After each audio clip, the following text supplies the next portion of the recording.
Guys, this is a Sam, brand new Sam, and we want to install it for G-Wagon 463. This is how to install it.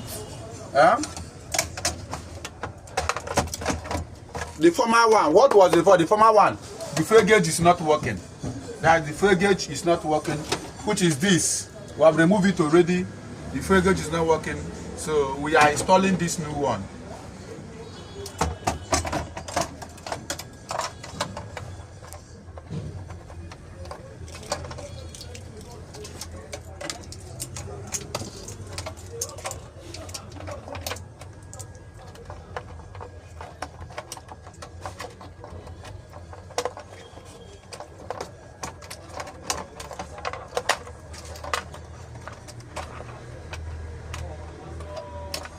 One good thing about this each socket has its place.